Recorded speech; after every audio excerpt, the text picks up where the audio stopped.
right there. It would turn it off right exactly there. God damn it. Oh my God. So they would turn it off right exactly there.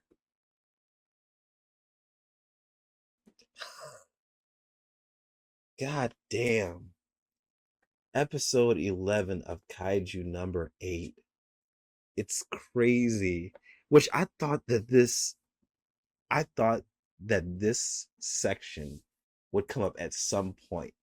That Kafka can't keep this form 24/7, or in times of heavy peril or danger, maybe it's a situation where it's just trying its hardest to protect him. But it's gotten so bad to the point where he's lost control. Like, is this like a Sakuna situation in Itadori, where he's he's trying to protect him or whatever like that, or he's in really really bad damage, so his body has no choice but to go over to this type of persona in order to save his life. Obviously, I don't want to know the actual answer or anything like that for manga readers who are out there trying to spoil everything and anything that they possibly can. Um, but yeah, we got a lot. So the crew is still bonding, still care about him. They still on his side. Even Mina, considering the fact that I was 100% cold-heartedly thinking that Mina was an absolute asshole. First of all, she never seemed like she wanted to display any type of affection, love, admiration, or anything like that towards Kafka in any type of shape, form, or fashion.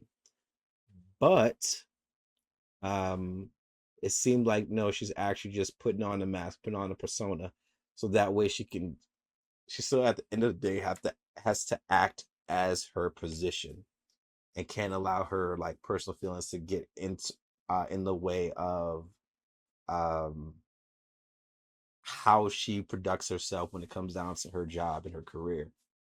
That's understandable. That is 100% understandable, and I don't mind that one single bit. Um, was Neo, or what, Neon, or whatever like his name is.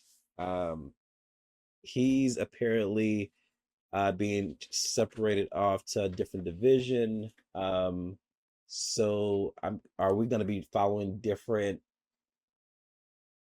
storylines when it comes down to each individual character, or is this group gonna stick together? Because apparently they're saying that they're gonna separate them. Is this just like a training arc situation that we're doing right now, to where it's like trying to understand the abilities, the aspects of each other, the history, stuff like that, and peeling back those layers? Or is it just a situation where they're just gonna be doing like a hunter type thing, so everybody goes their own separate ways, but they still end up having like specific stories that we focus on and move into here and there?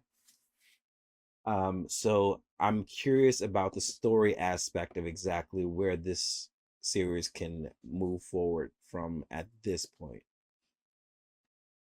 I don't know what else. Like, obviously Kafka's gonna end up controlling himself again. I think the kaiju form is literally just trying his best to protect him, because he see that Kafka is in like heavy peril, danger. They're attempting to attack him, and uh, her dad is an absolute fucking dick. But we knew that already from like the first few episodes. We knew that he was in the running for worst father of the year. So there's not really much of a heavy competition or debate about that one. Um, but yeah, man, I enjoyed this episode. I mean, Kafka was locked up. He couldn't really go anywhere. Not much he could possibly do at this point. Even even the captain himself said, like, if he's a Daikaiju class, he could get out literally at any point in time. There's nothing stopping him from from breaking out of this place. If he wanted to get out, he could literally get out. He's like sitting here willingly. I think the captain is, or the general is basically fighting him specifically to try to see exactly how much control he has over the kaiju form. Because if he does have actual control over his body and what he can do, what he can uh, aspire to, or what he can take place into doing, then that makes more sense. For him to say, you know what, all right, we're gonna trust him. We're gonna keep him on a tight leash, and use him into helping the defense corps. Because think about it, there's definitely a war going on at this point. They can't let the public know, because then next thing you know, people are going to be having an outcry, wondering and worrying on whether or not the person that they're sitting next to are looking at could possibly be a kaiju. Like, that is terrifying. That would break out mass hysteria. Like, it reminds me of when I saw this article that an FBI agent was talking about, like the lies and everything like that that they have to tell to American citizens and stuff, and how they have terrorist attacks or bombing threats and stuff like that all the time. But they would it rather be more beneficial to let the public know exactly what's going on, or to have them live in the screen, the shadow of security 24/7, and understanding that, hey, this is a secure place, that it's one of the greatest places ever.